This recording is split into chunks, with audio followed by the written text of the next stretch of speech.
Thank you for taking the time to hear about our experiences in the Australian university sector and at Sydney University in particular, and to demonstrate on how we've used data analytics in delivering a process of strategic change. As Andrew said, my name's Matt Easdown and I'm Director of Corporate Finance and Deputy CFO at the University of Sydney. So, just a little bit of scene setting, and I assume, actually, has anyone been to Australia? Got 2 hands, 3 hands, okay, 4 maybe. So, I'll assume the rest of you don't know a lot about the place. We're right at the bottom end of the world. It takes 21 hours to get here. If I look jet lagged, it's because I am, even though I've been here a week. So, it takes a while to recover. So, a few quick stats and facts about Australia and to set a bit of the scene about where we're heading. So we're the world's 12th largest economy and have the world's 5th highest per capita income. Population of only 23 million compared to the 300 odd million in the States. A very highly urbanised population, and that's largely due to the interior of the country being very arid and largely inhabitable. We have 39 universities, only 39 compared to I think about 3,000 here. So about 10% of that. 37 are public, 2 are private. All but one of the universities were established by state government legislation and accountable to those state governments. But it's the Australian federal government that funds most of those, provides most of the funding to those universities. Our universities are quite young, with over 2/3 established since World War II, but are quality institutions that feature 6 of them in the top 100 universities of the world, on a number of the ranking tables, and with the whole Australian higher education system ranked 8th in the world in quality. We have about 1.2 million students in the sector at the moment, making the average full-time student load, or what we call as FSL, per university at about 30,000 students. So compared to a lot of US universities, the schools are quite large.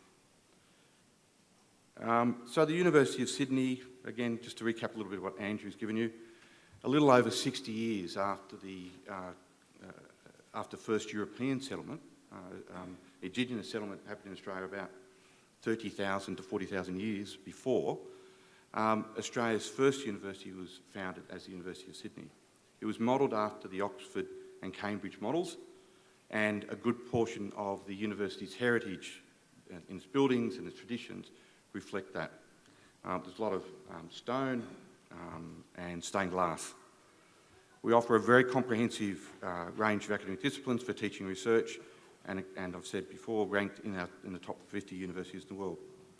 And as I would expect with many of your own organisations, Sydney's a large and complex multi-headed beast that's difficult to drive change in, largely due to its traditions, its culture and history, but also largely due to its many moving parts that are not always meshing or spinning at the same speed, or at least direction.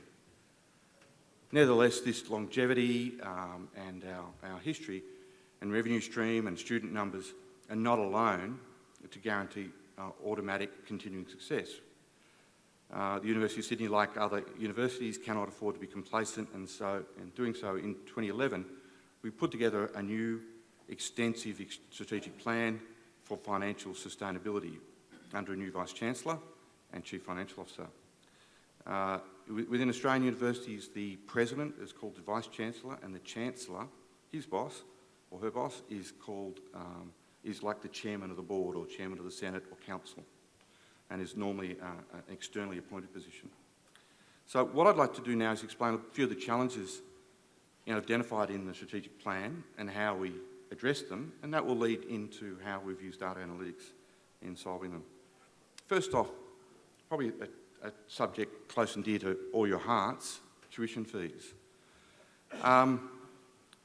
We, like most universities around the world, are under considerable pressure to manage within or justify the fees we levy on our students.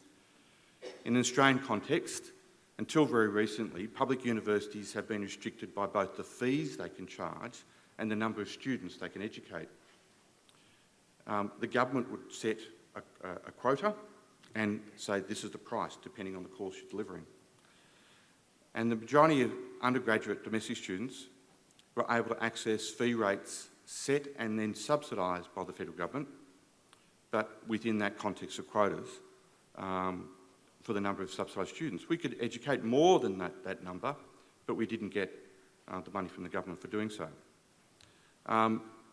In 2012, the government removed the quota, but still kept the cap, or kept the price mechanism. Our fee rates are determined by funding clusters based on the discipline of study, again, as set by the government. Those funding clusters are influenced by national priorities. For example, if the nation needs more nurses, the subsidy for nursing courses goes up. And the funding amounts were originally designed to be aligned to the cost of delivery of the course. But in reality, they haven't kept pace. The costs of pay increases, technology, whatever else, has not kept pace at all with what the government has allocated for the cost of those courses.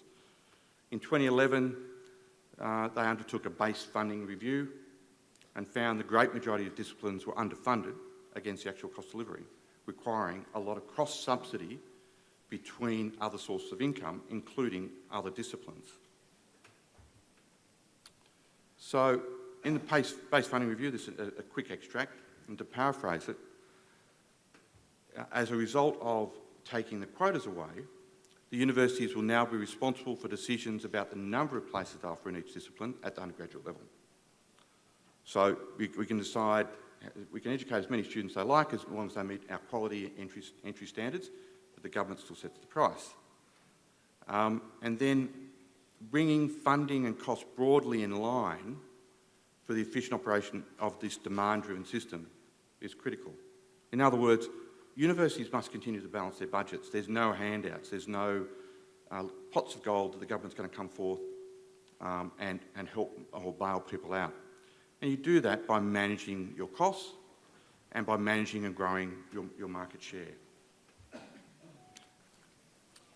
Now, so where does this place us? Like US schools, we have pressures.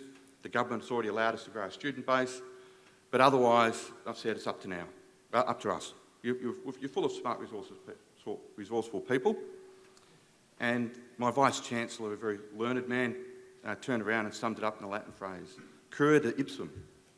Now, I didn't do Latin at school, but he then told me, heal thyself, fix it. So we're doing it.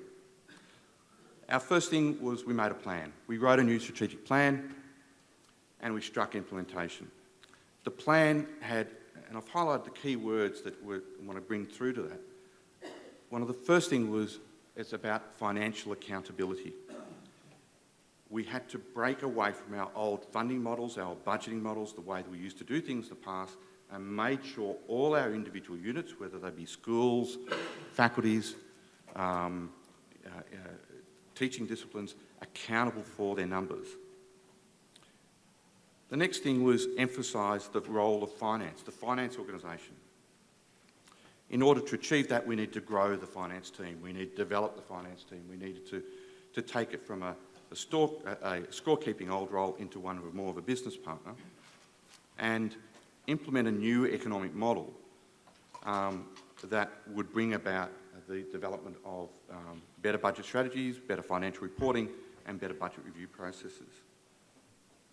So the plan was essentially to undo the old deals that were done in the past, where the previous leadership was how to keep 16 faculties under control, divide and conquer, do a deal with one and not with the other, into one where we had to make everything very transparent and reflect the true costs of doing business and very intently take the covert into overt. What the analysis told us when we started going through that process and applying these new techniques was we found 4 of our faculties who they thought they were comfortably sustainable. Well, not sustainable, they were losing money at a great rate. And a number of what we termed generously were transitionally troubled. It made it very evident there needed to be very strong and visible cross-subsidies between the faculties, not hidden in the numbers at the centre, but making sure that they knew where the subsidies were going from one to another. We had to maintain a focus on our outcomes and strategic intent, and from a macro as well as a micro perspective. And we needed financial and operational reform across the institution, in the faculties themselves and in the centre, especially reduce duplication of services and resources. 4 years ago, we had IT departments in most of our faculties. We had accounting departments in most of our faculties. We had HR departments in most of our faculties, and so on and so forth. We now have a central IT function, a central finance function, central HR function, and we're in the process of bringing marketing, student admissions and student services into a central unit. At the moment, just from a finance perspective, everyone who has finance in their title or in their job description is on the finance payroll. So we can see them. There's about 270 of them. So we've transitioned to a new university economic model, as we called it. And the first thing was, it was around establishment of business centres where the faculty had retained its direct revenue and then got an allocation of central costs, and moved away from a budget bidding process, I'm making more noise, I'm more politically powerful, to one where you need to, what you earn is what you get to run your business, and then we look at any transitional arrangements that need to help you make good. We looked at encouragement of revenue and cost management, where benefits accrue to the faculties, and they self-generate other income-generating activities. And I suppose you'd call it broadly a responsibility centre management-based approach. And we used activity-based costing principles and techniques as a core part of its application. So it's not, we deliberately didn't make it an accounting methodology, although that's what it was initially described as. But we do very much describe it as a behaviour management tool. So it's designed to make sure the consumption of space and services and resources is aligned to economic activity, which is faculty, and not a simple allocation. So we fondly call it the UEM, or when I first got there just over, a little under 3 years ago, I was given the job of managing it and said, oh, you manage the UEM. And I thought, what's the UEM? And someone thought it was one of the gargoyles that lived in the middle of the quadrangle. And we have a lovely collection of gargoyles. This is one of my favourite ones. I think it looks like one of the Deans of Science. And if you'd like to look at more gargoyles, have a look at that link when you get a copy of the presentation. They're quite interesting. There's a kangaroo gargoyle, a kookaburra gargoyle, and a koala gargoyle. And they all look as fearsome. So if we look at the economic model, I'll walk you through that, and then you'll see how we built it. In its components, we have a cost recovery component that has a service charge and a space charge. So service charge for the consumption of central services, and space for how much space you occupy. A series of levies, a capital levy, which takes off the top from all the revenue, so the faculty gets attributed 100% of its revenue. Then we take a little amount off the top. They lovingly call it taxes. We call it a levy. I think levy's got a nicer ring to it. Off the top, and that builds a fund to pay for major refurbishment, new buildings and alike. And we've got $1 billion worth of capital work underway at the moment, being funded through this levy, which is delivering its strategic intent. Then we have what we call DVC, Deputy Vice-Chancellor Strategic Levy. So a number of Deputy Vice-Chancellors, research, education, Indigenous, international, etc. And they have a little pot of money that they go and deliver their broad programs through. But they're accountable to the faculties, and the faculties help set the priorities within those programs. And they run a compact type arrangement saying, well, what's important to the faculties and them. And then we have cost subsidies, which I lovingly call the Robin Hood taxes. We take from the rich faculties and give to the poor. Within that, we have the RRA. We love acronyms, don't we, in the sector? The RRA, the Research Realignment Allocation, which essentially looks at where you've got a faculty which is teaching intensive and does not do as much research, to one that was research intensive or has high research overheads, like science or medicine, and we do a bit of reallocation. And then we have strategic realignment allocation, which essentially is all the people who have balance or P&Ls in the red, they get a top-up. So they're not as much in the red or close to break even. And the intent there is over a period of 5 to 7 years, they reform their faculty, they look at the way they're doing what they're doing, and they work themselves out of a deficit position to a positive one.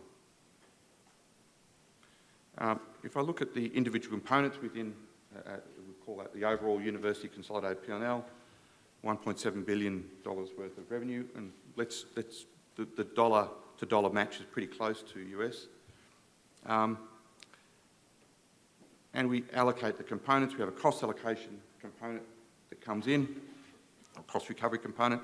There's $346 million allocated through that. My day job is making sure that we keep that envelope of costs contained. We have the levies that we suck out. So in this year, we want to extract essentially $100 million in capital levies that goes towards our capital plans. We have the strategic levies again that go into the Deputy Vice-Chancellor pools and then back again to the faculties. And an example of one of the things they might do is if a researcher's missed out on a grant, but their work's of considerable merit, they can apply for a near-miss grant, and they'll keep them going for the next time the grant funding comes along, and they have another go. And then the cross-subsidies, the Robin Hood taxes. We're looking at the service charges. We use a series of drivers. Now, this is quite a small list of drivers compared to others I've seen. The way we're managing our P&L is not unusual within Australian universities. The degree of complexity will vary. And one university in Melbourne that I looked at has over 300 different drivers. It's incredibly complex, and they do it all in a spreadsheet. I don't know how they do it, but they differentiate between the type of space you occupy, the quality of the space you occupy, whether the walls have been painted or not painted. There's a lot of work that goes into it. We don't go anywhere near that. We also then have our space model, and I could spend an hour or so just walking you through all the little bubbles and everything in there. But the intention of the space model is to make sure that our costs of maintaining our space, from the utilities, the cleaning, the repairs and maintenance, security, etc., is allocated out on a fair and equitable and transparent basis to the people who occupy that space. It's not a rent proxy. The rent proxy, if anything, is our capital levy, because you're paying for the renewal of that space. This is really just the recovery of outgoings and on costs. And in going through this is quite interesting because we have 600 plus buildings, 10 campuses, over 1 million square metres in space, which I think, I can't remember the conversion, but it's about 1,200, 1 metre is about 112. Yeah, a lot of space, just believe me, a lot of space. Bigger than this room. Yeah, a little bit bigger than this room. And in going through that and all the different buildings and cataloguing them and making sure we got them all in a database and et cetera, we made a few assumptions along the way, and some of them assumptions weren't quite right. But we do differentiate between a wet lab and a dry lab, office space, teaching space, and we'll put an index on it and discount it up or down, put a premium or discount it depending on the type of space and our approximate cost of maintaining that space. And one of the problems we found was we have a lot of farms. We teach agriculture, and we also teach veterinary science. And unfortunately, a chicken lab or chicken shed was costed at the office space rate. And it turned out to be something you could expect to have gold-plated taps and alike. And not surprisingly, agriculture are a little bit upset about that. So we've gone through it and revised it and made sure it all works now. So we also went through a process of taking Our prototype, which was initially built in Excel, but we had difficulty maintaining it. Most of the knowledge of how the model worked existed in the head of the person who created it. We had difficulty in doing any proper version control. There's a lot of redundant links and components. Performing what if, you really had to create another version, another version, another version. And error checking, trying to audit this spreadsheet was a nightmare. So we then migrated it to a tool, ACE, called the Analytical Costing Engine, which streamlined our calculation routines and enabled an easier route to apply improvements, revisions, and also bring the necessary reporting and analytical overlay that we needed. ACE, and that's why Anthony's sitting to my right, is produced by the Pilbara Group. It's a software application that allows cost, performance, and predictive modelling using Microsoft SQL technologies. So the consequences of the transition to this new model, we went from something that was initially viewed as an accounting change to a behaviour management change, and the UEM focused and linked our faculties and service usage with economic cost. Our lessons so far, we're in our third year, we're just preparing the budget to our fourth year under the UEM. We've released a lot of underutilised space. Some of the deans and senior administrators within a number of faculties love it for that result, because you've got a couple of academics who are in a lab that's the size of this room, and they must have this lab. You say, we're going to pay for it now. Well, hang on, I'll live here. Because it's going to impact what they can do. It helps us identify some new revenue opportunities. And more importantly, it created a greater emphasis on financial literacy and sustainability throughout the organisation.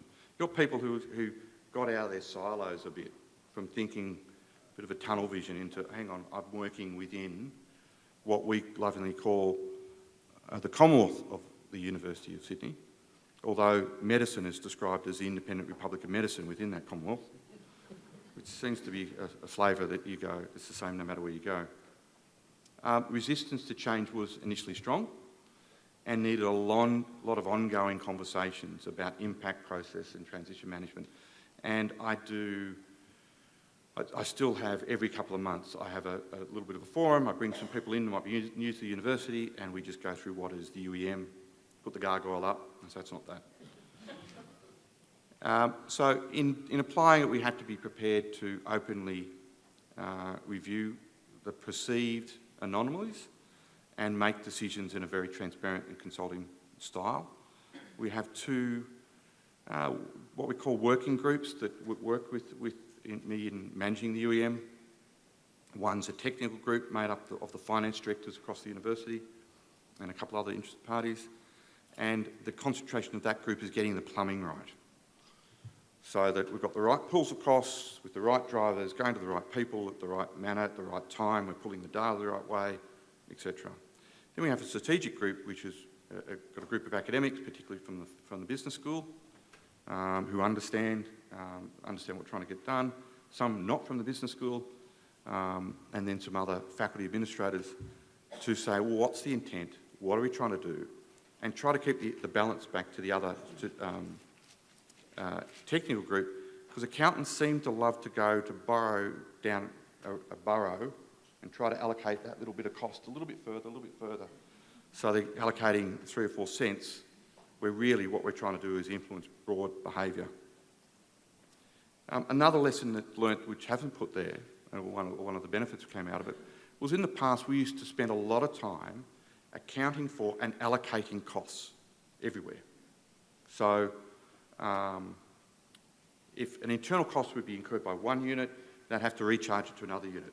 So we did analysis of the transactions, and there was a couple of million transactions a year. It was just moving money from one pocket to another pocket without any creation of value.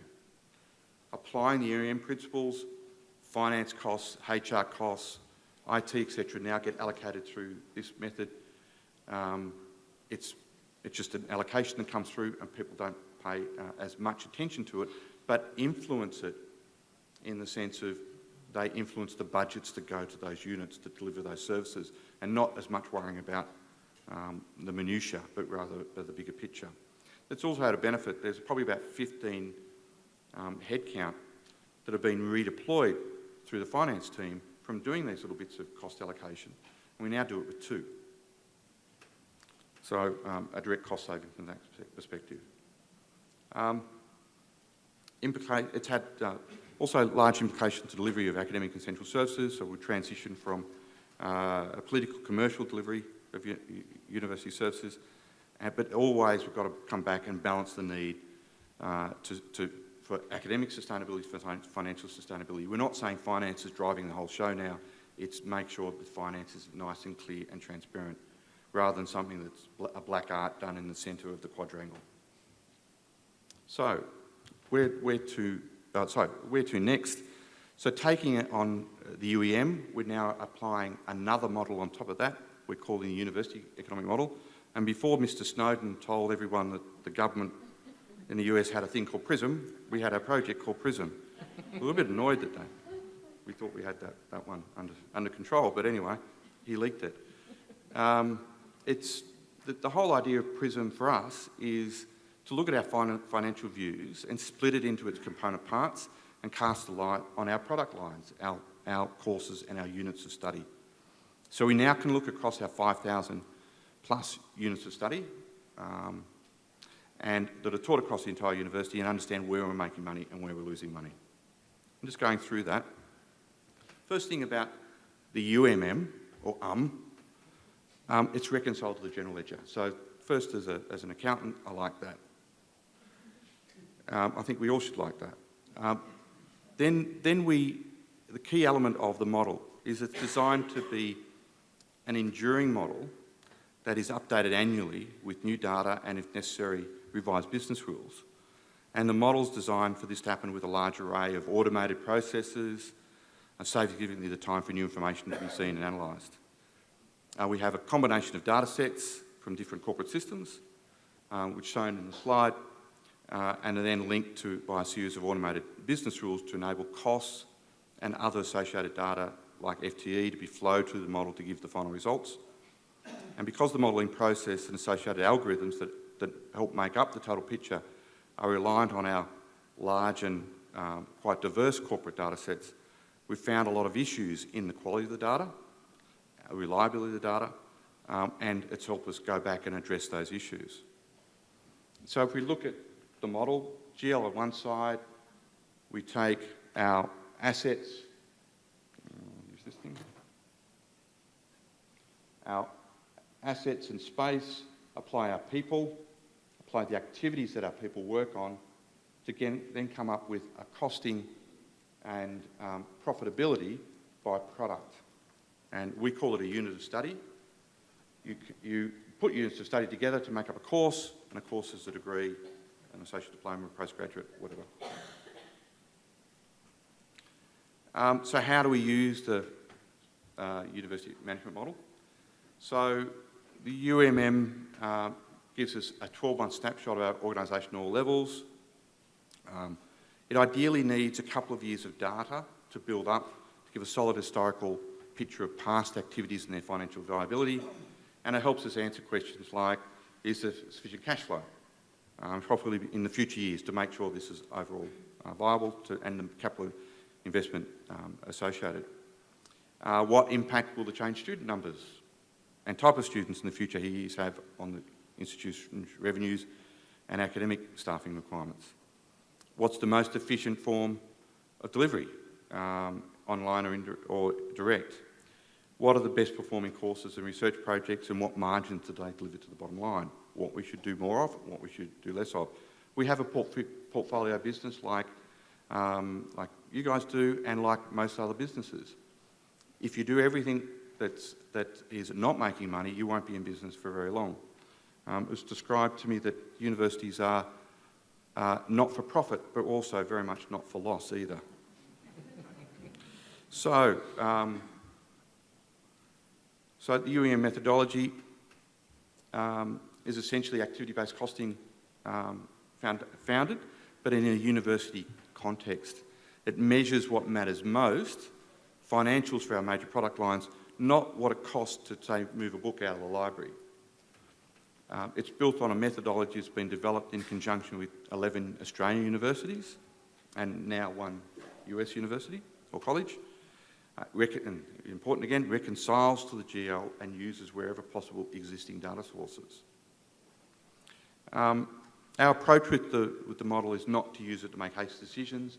It's one of our tools in a toolkit to help us make overall decisions. And at the moment, our approach is very softly. We're not going out there big gung-ho and pushing everyone's face. As we're building up our confidence with it, we're using it to influence decision-making or question decisions. We've found our source systems have some shortcomings, so we've had to do mapping or find another best fit or another proxy to address it. But so far, it's been a very successful exercise.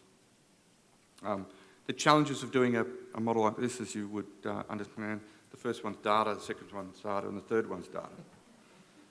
Is it accessible? Is it and can be validated? And where you can't, find a suitable proxy. The next one is managing the expectations. As soon as you tell someone in faculty land, as we lovingly call our colleagues, that we've got a new costing tool that actually looks at the whole university, not just their particular faculty or school or department, the expectations go up quick. Oh, great, I need it now. Oh, hang on, let's just bed it down. We have varying perspectives. What they might want to see or another faculty might want to see might not be the same as what comes out in the end, and the expectations might be very different. But it does allow a full engagement, and we encourage their full engagement because we're providing access to results and what-if modelling. And I think of all Pilbara's clients, we've got the most number of licences for their software because we've got such a big demand within our institution for using the technology. So we've done UEM, we've done UMM. What's next? For us, the next thing is to embed this in our course viability assessments, and we can do it on a fully absorbed cost basis or marginal cost basis. We can look at our external costing demands and also opportunities. For example, we're looking at research cost. If there's a subsidy for research overheads, we can go and critique that accurately. But the most important thing that is in my mind that we've got ahead is our predictive modelling opportunities. It's looking at our future infrastructure needs and capital planning, and also our unit delivery planning. So, the predictive model, another box, but this one's a little bit different. It grows on what we've got within the UMM and takes from the products back into the model, and then after you vary the various inputs, it blows them out through various scenarios. And then you see the impacts of those scenarios on a longer-term basis. There's at least, so the predictive model will help us understand the impacts of changes to student numbers, adding courses, removing courses, a bit of something that not a lot of universities have done, but are increasingly doing so, how our salary increases work, and changes to government funding rates, domestic student fees and international student fees. It's already in use by 2 mid-sized Australian universities quite successfully. One of those universities has used it to model out their finances to 2020 in a fairly accurate manner. More than just a macro normal spreadsheet you do, take it all the way down so they can look at a discipline, they can look at courses and say what the impacts will be depending on different student and cost scenarios. The other university looked at it in the sense of they had a change in the elementary school intake age. How many years ago? About 10 years ago? 5 or 6 years. 5 or 6 years ago. So the elementary school intake age went from 5 to 6 in the state of Western Australia. And they thought, oh, hang on, we're going to have a year where our student numbers are going to go like this. We're going to have a big dip. What does that mean to us? So they've modelled out those impacts and how they can accelerate or slow down some of the cohort coming down and try to fill that through. So, here we are. We're at a point where the University of Sydney has been through a process of examining what our challenges are. We've decided to go on a fairly ambitious program of reform. The financial reforms we're undertaking is only one of the many programs of reform that we're going through. We are trying to operate more as a single institution, breaking down the silos, which is difficult in a university of our age and size. So far it's working. And it comes back to the Latin phrase our Vice-Chancellor used, cura ipsum, heal thyself. Thank you.